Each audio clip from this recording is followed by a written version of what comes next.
Tonight what we're going to have is a mixed up stew. It's going to have eggplant, it's going to have broccoli.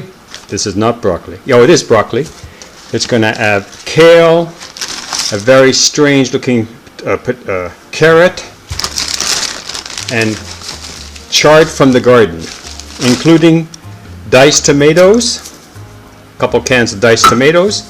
We're going to mix it all up, we're going to cook it on the stove, and we're going to show you how we put it together. Come and watch how I make this unusual stew. Welcome to Healthy Vegan Living!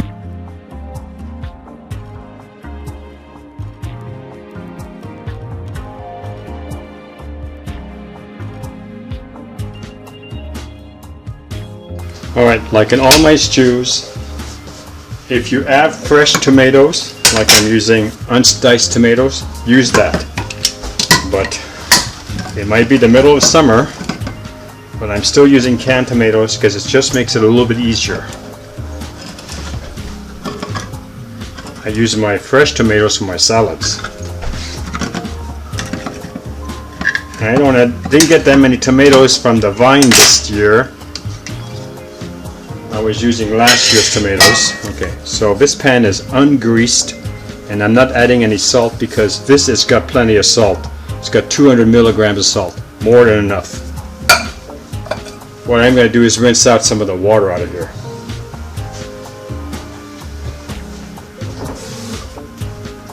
So I get all the juices. Alright, I'm going to start cooking this on high because the chard takes an hour to cook. So we're going to cut the chard first. It takes a few minutes to warm up the heat, the pan. Okay. I'm also putting in a can of traditional pasta sauce. This is low sodium. Now remember, this is going to be for several meals. It's not just for one meal. And it has 140 milligrams. So right now we're at 340 milligrams of salt.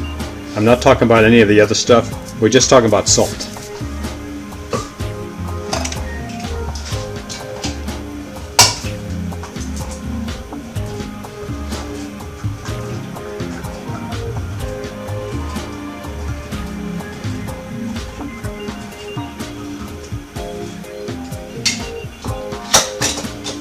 Now this has got a lot of the spaghetti flavor, what you would expect in a spaghetti sauce.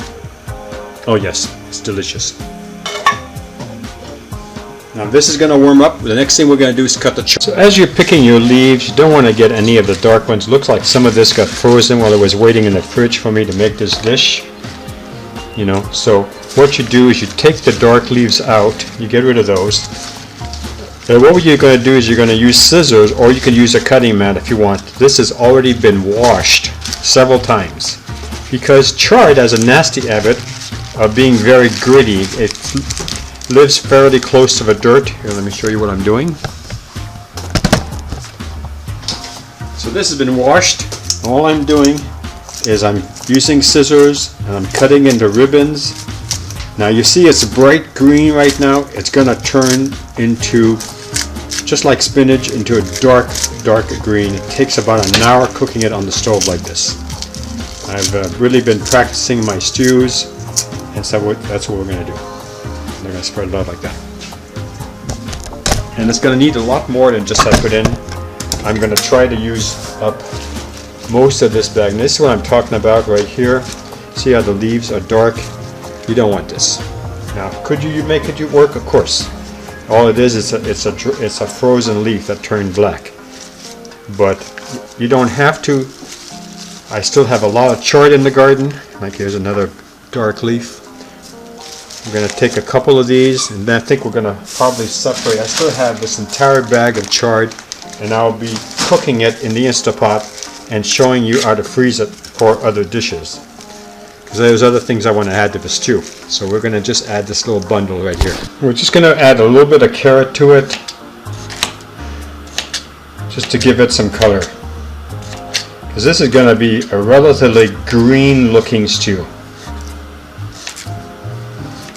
This is straight out of my garden. I made sure that the carrot was very well washed. and I'm leaving the skin on it. If I was worried, I would peel it. I don't use pesticides in my garden, so I know that it's clean.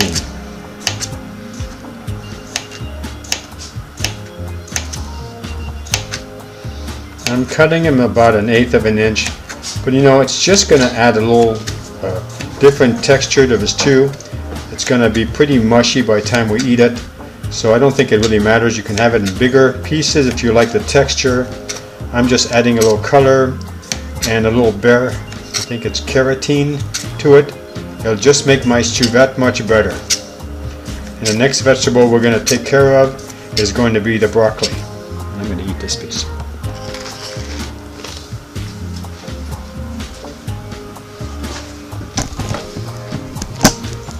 Now you notice that the leaves have to be in the soup. Otherwise they're just not going to cook. You can't just lay them on the top. They have to be at the bottom of the pan. This is set on low right now. I'm going to raise it up to 2. Once you do that, then you can start thinking. I'm going to put a little bit more in here and then start the timer. Delicious.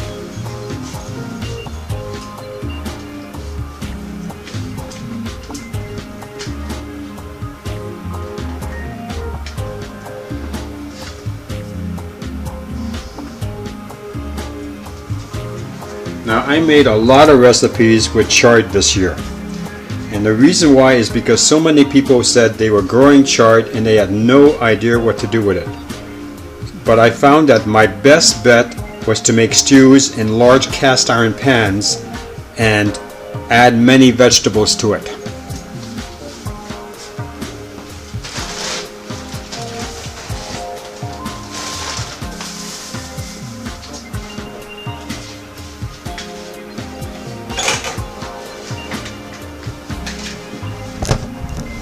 Alright, next what we're going to do is we're going to cut the broccoli. Now I'm going to take all the stems off of it. I like to eat this in my salads. And I'm going to keep the flowerlets in small pieces. And they're just going to vanish in the sauce. Like something like that.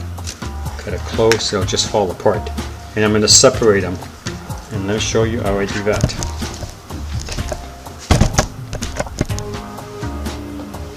So I take something like this and I'm just going to separate it from what I've already cut, and it'll be little pieces,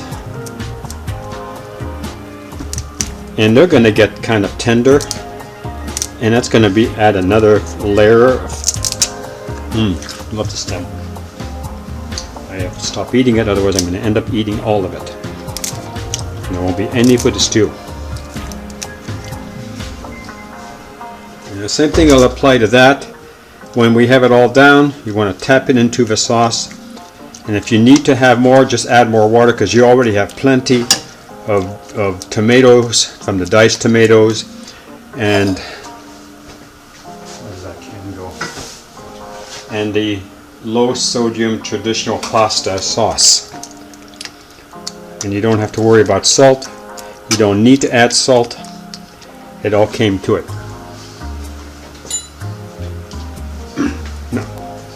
Now, if you have a problem with salt, what I would do is I would not use the canned, because most canned, unless it says no salt, has salt in it, and you know they're using white salt, they're not using sea salt. Now something like that, what I do is I cut these in little pieces, because these are the big stems, and they turn nice and soft after they've been cooking for a while.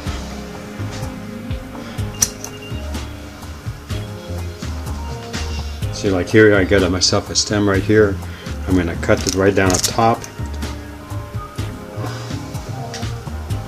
Now, I don't normally like to do this to my broccoli. I eat a lot of broccoli raw. I just love it to death in my salads. It gives me a lot, but I think it's important to have different dishes with different vegetables in there. And the more vegetables you can stick in, the better, because every vegetable gives you something. A mineral that you may not have, it helps. But I eat a lot of these raw. If I eat a lot less pasta, I'd probably be a lot thinner, but I'm working on that. Okay, now I'm not putting pasta in here. This is going to be basically a vegetable dish, and it's just going to cook for a while. So we're going to show you towards the end what it looks like. See, I'm just going to mix in the sauce in there and get it all tucked in. And I'm going to also put a glass cover over the top of it, and this will take me about, well, it's been cooking for 10 minutes so far, so it'll probably take another 50 minutes so that the leaves turn dark. Okay, thank you very much for watching, and I'll see you in a few minutes. This is kale. It's the long, thick, leafy kale. I really like this kale rather than the curly kale. I've tried curly kale several times in different dishes, and for me it's never worked out. So now I use a black kale leaf, not black, but a kale leaf that's completely not curly, it's kind of flat, and it works for me. It looks like this. This one's a little dried up, sorry. Stayed in the fridge a little too long, but this works the best for me.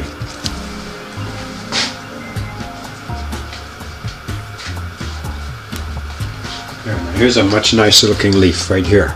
And then what I do with these, I wash them and I put them into my salads, and I use them in my soups. And kale has got so many good things for you. It's like, how can I say this? I enjoy eating it raw, I enjoy cooking it, and for me it adds things that I just don't get in my regular greenery. And what I'm doing here is I'm skipping the stems, and I'm putting in just a leaf in there. And because it's lettuce, it's not going to take long to wilt. It's not like with chard, which is much thicker. And I take my spoon and I push it into the sauce. Like this. And then I'm going to put the cover back on, and the stew will cook. We still have 45 more minutes to go. So this is basically it. Now I'm going to put a little bit of eggplant in here, and because I happen to really like nightshades, though I've just found out that someone was telling me that some of the nightshades are bad, they can cause inflammation. I don't know if that's true or not, and if you do know, please let me know. We can verify that. Okay. All right. Towards the very end of your cooking, you're going to put in this eggplant. So what we're going to do is we're going to cut it about 1/2 strips, and you're going to dice it into small pieces. And this is a female eggplant, and so you see, it's going to have a lot less of these seeds. But when you cook it, it's going to fall apart. It's just going to be another flavor that you can add to your stew.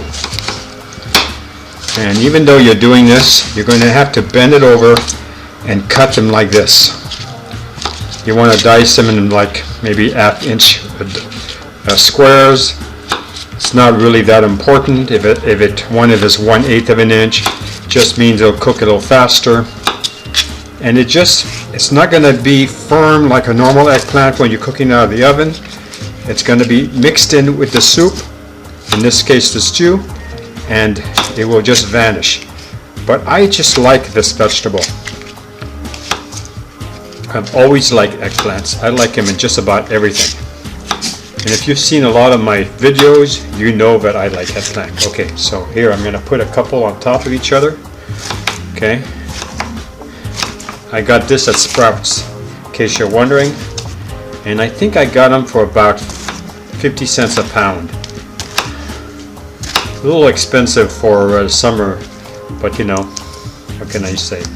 I wanted them, so I was willing to pay. Oh, and this is the organic one, in case you're wondering. I try to buy organic vegetables. That way I know for sure they don't have pesticides. That's as long as, you know, you just hope to God that your vegetables are free of pesticides. Of course, I've washed it several times. In case you're wondering, I didn't exactly explain that. Okay. Then, so at the very end, towards the last 10 minutes, I'll be putting this on top. It will not take very long to cook this. Alright, so this is on number 4 of the stove. It's been cooking for over an hour. It's ready to eat. Now the way you eat this,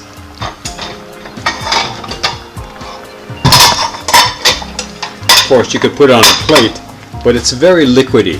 You want to use a bowl. And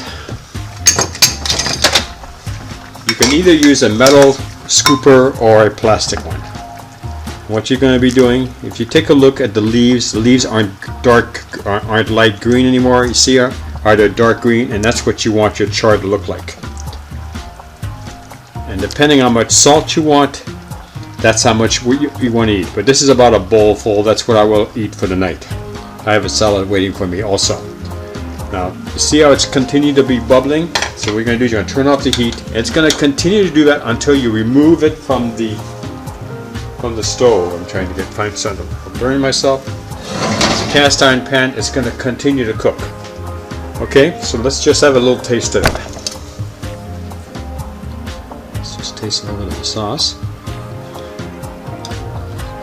Oh, it's just excellent. Now, the only herbs I added to this was Italian seasoning. I used about a tablespoon, only because I knew that this was going to last me at least maybe 3, maybe 4 dishes.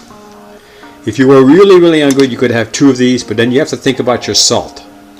But there's not very much salt in it if you're just having a bowl, and you know it's going to last. See, only an inch is removed from the pan.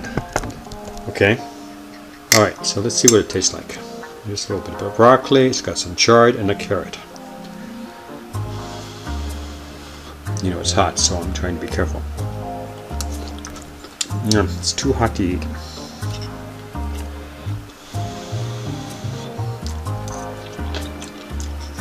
Everything in the dish is perfect, except for the broccoli. I probably should have put in the broccoli a little bit earlier.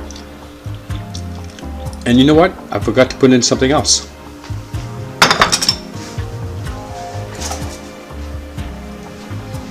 So this is the eggplant. Now that you have an inch removed, take the eggplant and put it in. You needed to remove that so that you could put the eggplant in. Bury the eggplant in the sauce. Now, try to keep it inside of the... Alright, I have to bring the kids in.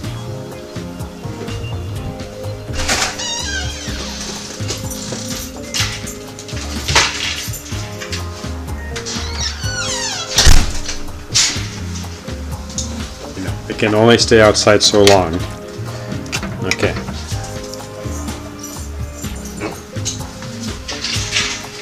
A little piece of eggplant fell on the floor and the girl tried to get it. She didn't like it, so she spat it out. We won't be putting it in here.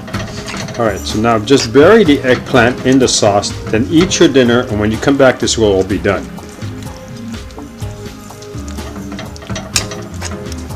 And I'll show you another little bite of that, of what it looks like. Because this was supposed to be an eggplant, chard, carrot, tomato stew with a touch of broccoli. But it got away from me. I got busy taking care of some other videos, and you know, that's why you have to set a timer, which is what I did. And you do have to remember to put the last few things in. Alright, so we're going to leave this be. For my glass. There it is. And we're just going to lay that on top, and that's going to emulate an oven, and we're going to leave it in there for another 15 minutes. I'm going to set the timer, and it should be well cooked by then. Meanwhile, I will eat my non-eggplant stew. Take the cover off and put it on a safe place.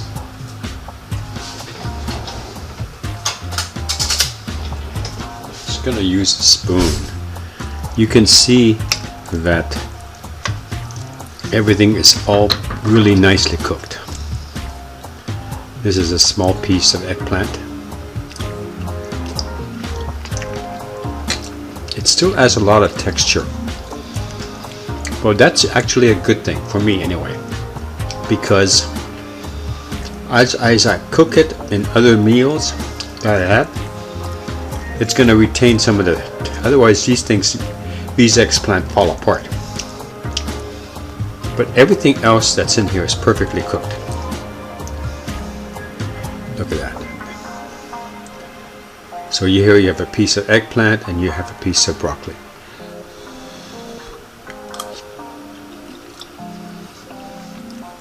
And what's really good is that the eggplant is in part the flavor of the sauce inside. This turned out very well. So what I'm going to do now is let it cool, and I'm going to put it in a plastic container because it's like running 11 o'clock right now and I have a lot of things to do tomorrow. But before I end this video, I'll try to show you what it looks like in a freezer bag. But if I don't get there, don't worry, because it'll be in one of these plastic containers and it'll be all ready for my next meals. In fact, I can show you that right now. So I might not even make this into a plastic bag. It might land in my stomach before it even gets to the freezer. And it's all, you have to think of it, there's all different type of variations you can do. So you have chard in your garden and you don't know what to do, make stews out of it and put in your vegetables that you have around you, or go to the store or buy them in cans. And every meal doesn't have to be boring. And this one is going to taste like Italian and it's going to be delicious. Of course I'm going to have to let that cool before I stick that away. Sometimes what I do is I leave the lid off and I stick it in the refrigerator. See, it's completely full.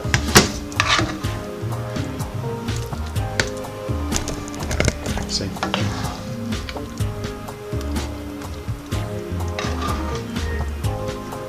What I might do with the rest of this is have myself a little night 11 o'clock meal. And even though I had that really good bowl there, you could use a little bit of a snack. Another thing you can do with this, if you have bread, you could sop up all the juice in here. Of course, I'm off the bread right now, trying to lose a little belly fat, trying to get back to my good cooking. I love pasta, you know what? So does my stomach. Oh well, that's another story. Okay, so you get the idea. Here it is right there. Thanks a lot for watching and we look forward to seeing you in our next video.